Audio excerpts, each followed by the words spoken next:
वो पुराने पल याद आते ही रिद्धिमा अपना रोना काबू नहीं कर पा रही थी। वहीं रिद्धिमा को ऐसे रोते देख ऋषित और ज्यादा गुस्सा और इरिटेट होने लगा। तभी सूरज बोला, ऋषित भाई शांत हो जाओ, मैंने कहा ना कि मैं बस मजाक कर रहा था। लेकिन अब ऋषित बहुत ज्यादा गुस्से में था। वो सूरज पर चिल्लाते हुए बोला, तुम मेरे बेटे को ये सब बताकर उसे डराना चाह रहे थे ताकि वो मुझसे डरने लगे, मुझसे दूर हो जाए। वो यही चाहते हो ना तुम? तभी देवयानी ने बीच में पड़ते हुए कहा, ऋषित बेटा शांत हो जाओ, सूरज के दिल में ऐसा कुछ नहीं है। तुम्हें तो पता है ना कि वो हमेशा कुछ न कुछ मजाक करता रहता है। पर ऋषित अब सारा सच सामने लाते हुए चिल्लाकर बोला, मजाक? हाँ, उस दिन भी उसने ऐसे ही मजाक कर दिया था और जानबूझकर अपनी बिल्ली को कुछ खिला दिया था, जिसकी वजह से वो हिंसक हो गई थी और उसने रिद्धिमा को हर्ट कर दिया था। ये सुनकर सूरज के चेहरे का रंग उड़ गया कि ये सब ऋषित को कैसे पता चला। ऋषित ने जैसे सूरज के मन में उठ रहे सवालों का जवाब देते हुए कहा, उस दिन जब मैं रिद्धिमा के साथ कमरे से निकलकर बाहर जा रहा था तो मैंने देखा था कि तुमने मेरी तरफ गुस्से से देखते हुए उस बिल्ली को कुछ खिलाया था और उसके थोड़ी देर बाद ही वो बिल्ली गार्डन में आकर रिद्धिमा को नोचने लगी थी। अरुण और रिद्धिमा ये सुनकर हैरान हो गए। ऋषित ने चिल्लाकर आगे की बात कही, उस वक्त मुझे ये बात समझ नहीं आई, लेकिन जब मैंने शांति से सोचा तब मुझे एहसास हुआ कि तुमने ऐसा जानबूझकर किया था। बोलो अब क्या कहोगे सूरज? अब सूरज भी गुस्से में बोला, मैं जानबूझकर ऐसा क्यों करूंगा? जिस पर ऋषित ने चिल्लाते हुए जवाब दिया, क्योंकि तुम यही चाहते थे कि सब मुझे गलत समझे। सूरज ने बात को संभालने की कोशिश करते हुए कहा, मैं ऐसा क्यों चाहूंगा भाई, आपको गलतफहमी हुई है। देवयानी भी सूरज की साइड लेते हुए बोली, ऋषित बेटा ऐसा कुछ नहीं है, तुम, सूरज और रिद्धिमा उस वक्त छोटे बच्चे थे। सूरज ने कुछ शरारत कर दी होगी तो उसे गलत मत समझो बेटा। रिद्धिमा ने ऋषित के कंधे पर हाथ रखते हुए कहा, ऋषित शांत। लेकिन रिद्धिमा की बात पूरी करने से पहले ही ऋषित ने उसका हाथ अपने कंधे से हटा दिया और चिल्लाते हुए उसने कहा, तुम तो कुछ बोलो ही मत रिद्धिमा, तुमने तो अपने दोस्त का साथ ही नहीं दिया। एक बार बोल नहीं सकती थी कि मैंने उस बिल्ली को घायल इसलिए किया था क्योंकि वो तुम पर अटैक कर रही थी? एक बार बोल नहीं सकती थी कि मैंने जो कुछ भी किया था तुम्हें बचाने के लिए किया था? रिद्धिमा कुछ बोल ही नहीं पाई और रोते हुए वहाँ से चली गई। देवयानी ने बात को संभालते हुए कहा, ऋषित बेटा, अंतरा की मौत का मुझे भी बहुत दुख है और उसके लिए मैं खुद को कभी माफ नहीं कर सकती। इसीलिए मैंने हमेशा तुम्हें माँ का प्यार देने की कोशिश की, सौतेला ही सही, पर सूरज भाई है तुम्हारा और उससे कुछ गलती हुई हो तो उसे माफ कर दो बेटा। सूरज भी आंखों में आंसू लाते हुए बोला, भाई मुझे माफ कर दीजिए, वो बस शरारत थी। मैंने हमेशा आपको अपना बड़ा भाई माना है और आपकी रिस्पेक्ट की है, तो मेरी बचपन की उस गलती को माफ कर दीजिए प्लीज। जिस पर ऋषित ने कुछ नहीं कहा और सीधे अपने कमरे में चला गया। फिर अरुण ने घूरते हुए सूरज से पूछा, उस दिन तुमने सिर्फ शरारत की थी या फिर तुम्हारा इरादा ऋषित को हर्ट करने का था? सूरज ने मासूम सा चेहरा बनाते हुए जवाब में कहा, मैं सच कह रहा हूँ, वो बस एक शरारत थी। जिस पर अरुण ने वार्निंग देते हुए सूरज से कहा, अगर मुझे पता चला कि तुम्हारा कोई गलत इरादा था या फिर आज कोई गलत इरादा है तो तुम जानते हो कि मैं तुम्हें कभी माफ नहीं करूंगा। अरुण इतना बोलकर वहां से चला गया तो देवयानी ने सूरज को अपने कमरे में आने का इशारा किया। वहीं अपने कमरे में अरुण परेशान होकर बैठा था। जो भी हुआ वो सब याद करते हुए अरुण सोच में पड़ गया था। फिर वो अपने आप से ही बोला, ये ऋषित को रिद्धिमा पर इतना गुस्सा क्यों आया? वो ऐसा क्यों कह रहा था कि रिद्धिमा ने उसका साथ नहीं दिया, बल्कि रिद्धिमा ने तो पूरी कोशिश की थी। लगता है ऋषित को कोई गलतफहमी हो गई है, इसीलिए मुझे ऋषित से बात करनी होगी और इसीलिए बस उसका मूड ठीक होने का इंतजार करना होगा। उधर ऋषित अपने कमरे में परेशान होकर बैठा था। आज उसने सूरज और देवयानी पर अपना गुस्सा निकाल दिया था, जिससे उसे काफी अच्छा लग रहा था। वैसे तो उसके दिल में अभी भी उनके लिए बहुत गुस्सा था, पर इस वक्त वो निशांत को लेकर बहुत ज्यादा परेशान था।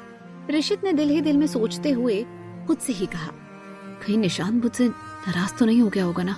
कहीं वो सूरज की बात सुनकर मुझसे डरने लग गया तो? कहीं मेरा बेटा मुझसे दूर हो गया तो? ये सोच सोचकर ऋषित की परेशानी और बढ़ रही थी। ये सोचते हुए वो निशांत के कमरे में आया, लेकिन निशांत वहाँ नहीं था। जरूर निशांत रिद्धिमा के कमरे में ही होगा। ये सोचते हुए ऋषित फिर रिद्धिमा के कमरे की तरफ गया। यहाँ रिद्धिमा अपने कमरे में रो रही थी कि तभी निशांत उसके कमरे में आया तो रिद्धिमा ने फौरन अपने आंसू पोंछ लिए। निशांत रिद्धिमा के पास आकर उस बिल्ली के बच्चे को फिर से लाने की जिद करने लगा। तभी ऋषित वहां आ गया और निशांत की जिद सुनकर ऋषित कमरे के दरवाजे पर ही रुक गया। वहीं कमरे में रिद्धिमा निशांत को समझाते हुए बोली, निश, ऐसे जिद नहीं करते। देखो ना, वो बिल्ली का बच्चा कितना छोटा था, उसको भी तो उसकी माँ की जरूरत है ना। अभी देखो, मेरा निश भी कितना छोटा है। तुम्हें तो सुबह उठते ही मम्मा पास चाहिए और मम्मा के हाथ से ही दूध पीना होता है और कभी कभी मम्मा के हाथ से ही खाना खाना होता है। फिर वो छोटा सा बिल्ली का बच्चा, उसे भी तो उसकी माँ चाहिए या नहीं? निशांत ने मासूमियत से पूछा। तो वो जब बड़ा हो जाएगा तब हम उसे अपने घर लाएंगे? जिस पर रिद्धिमा ने मुस्कुराते हुए जवाब दिया, हाँ, तब तक निश भी बड़ा हो जाएगा ना, तो फिर निश ही उसको खाना खिलाएगा और बाहर घुमाने भी ले जाएगा। ये सुनकर निशांत ने खुश होकर कहा, फिर मैं उसके साथ बहुत खेलूंगा। रिद्धिमा ने धीरे से मुस्कुराते हुए हाँ में सर हिलाया। तभी निशांत ने मासूमियत से पूछा, डैडी मुझसे नाराज हैं? वो मुझे डांटेंगे?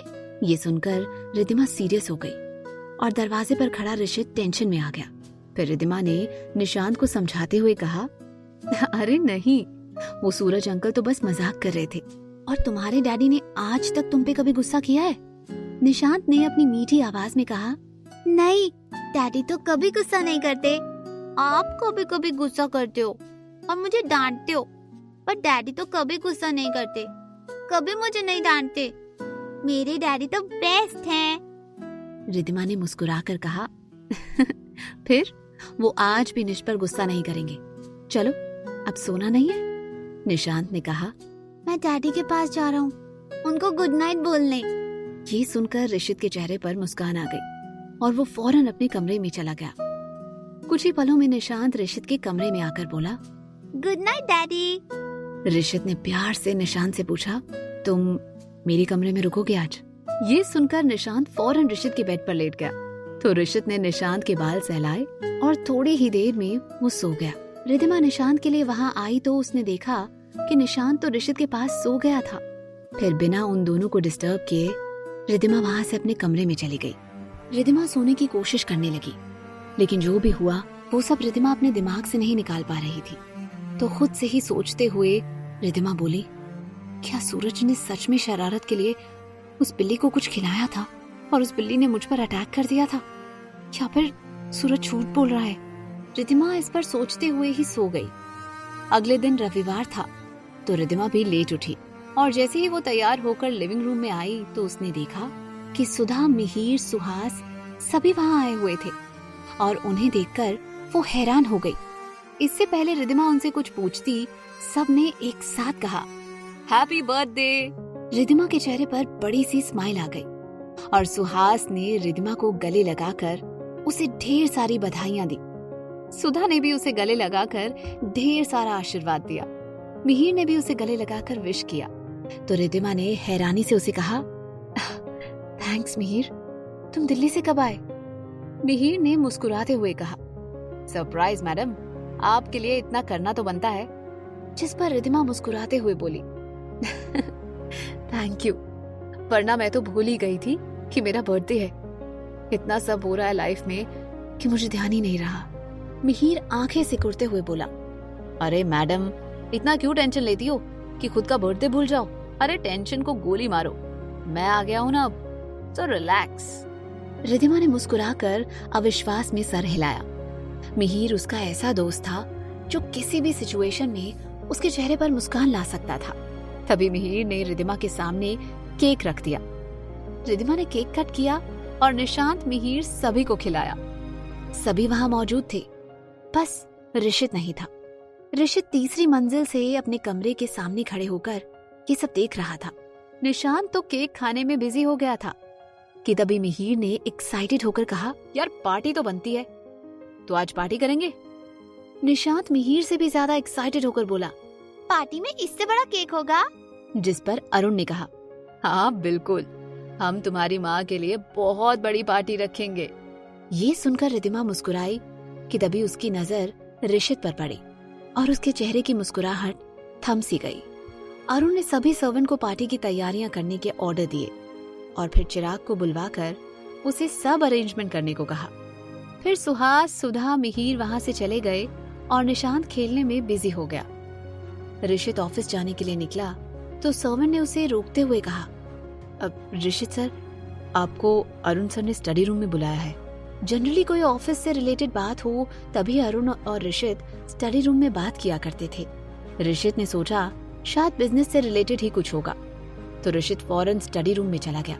ऋषित जैसे ही स्टडी रूम में आया, अरुण ने उससे पूछा, ऋषित बेटा, सुबह से तुम्हारा मूड कुछ ठीक नहीं लग रहा। तुमने रिद्धिमा को विश किया और उसे गिफ्ट दिया? ऋषित ने इरिटेट होकर कहा, वो मैं देख लूंगा, आप उसकी फिक्र मत कीजिए। क्या आपने मुझे ये बात करने के लिए यहाँ बुलाया है? अगर ऐसा है तो मैं जा रहा हूँ। अरुण ने फौरन पूछा, लेकिन तुम कहाँ जा रहे हो? जिस पर इरिटेट होकर ऋषित ने कहा, एक अर्जेंट मीटिंग है। अरुण ने जरा दुख से कहा, ठीक है, लेकिन प्लीज जल्दी आना। शाम को रिद्धिमा की बर्थडे की पार्टी रखी है, सभी लोग होंगे तो तुम्हारा पार्टी में होना जरूरी है। ऋषित ने बस ओके में सर हिलाया और वहां से जाने के लिए मुड़ा कि तभी अरुण ने कुछ कहा जो ऋषित सुनकर रुक गया। अरुण ने दुख भरी आवाज में कहा, बेटा, मैं कभी कभी समझ नहीं पाता कि तुम क्या सोच रहे हो, क्या चाहते हो। ऋषित बस कड़वाहट से हंसते हुए बोला, मैं क्या चाहता हूँ ये कोई समझ नहीं सकता। अरुण ने धीरे से कहा, मैं ये नहीं जानता कि तुम क्यों ऐसा कह रहे थे कि रिद्धिमा ने तुम्हारा साथ नहीं दिया, तुम्हारे लिए उस दिन कुछ नहीं कहा, बल्कि सच तो उल्टा है। ऋषित ने कंफ्यूज होकर पूछा, क्या मतलब? अरुण ने सारा सच बताते हुए कहा, उस दिन तुमने उस बिल्ली को घायल कर दिया और मैंने तुम्हें कमरे में बंद कर दिया, तो रिद्धिमा बहुत डर गई थी।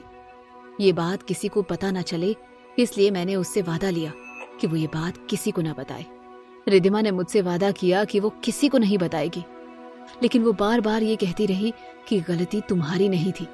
उस बिल्ली ने रिद्धिमा पर अटैक किया था और रिद्धिमा ने मुझे उसके हाथ पर हुई खरोच भी दिखाई। उसके चेहरे पर भी खरोच के निशान थे और वो मैं साफ साफ देख सकता था। उसने मुझसे बहुत बार कहा कि मैं तुम्हें कमरे में बंद ना करूं, लेकिन मुझे उस वक्त कुछ और सूझा ही नहीं। और सच तो ये है कि रिद्धिमा अगले दिन भी आई थी, जब उसे पता चला था कि मैं तुम्हें लंदन भेज रहा हूँ, और वो बहुत रोई भी थी। उसने मुझसे रिक्वेस्ट भी की थी कि तुम्हें लंदन न भेजूं, पर उस वक्त तुम्हारी मानसिक स्थिति मुझे बिल्कुल ठीक नहीं लग रही थी और साइकियाट्रिस्ट ने भी यही उपाय सुझाया कि तुम्हें यहाँ से दूर भेजना ही तुम्हारे लिए सही रहेगा। और उसी बीच मुझे डॉक्टर रॉय के बारे में पता चला, तो इसीलिए मैंने रिद्धिमा की बात नहीं मानी और तुम्हें लंदन भेज दिया, ताकि तुम यहाँ से दूर भी रहोगे और डॉक्टर रॉय तुम्हारा इलाज भी कर सकेंगे। ये सब सुनकर ऋषित अपने पापा को हैरानी से देखते रह गया। अरुण फिर ऋषित को वहीं छोड़कर स्टडी रूम से चला गया। ऋषित को समझ नहीं आ रहा था कि क्या उसके पापा ने सच कहा था या फिर वो बस चाहते थे कि रिद्धिमा और ऋषित साथ हों, इसीलिए ये सब बोल रहे थे। क्या ऋषित सच जान पाएगा कि सच में रिद्धिमा ने उसका साथ दिया था? कैसा होगा रिद्धिमा का बर्थडे सेलिब्रेशन? जानने के लिए सुनते रहिए क्यों दर्द है इतना इश्क में, सिर्फ पॉकेट FM पर।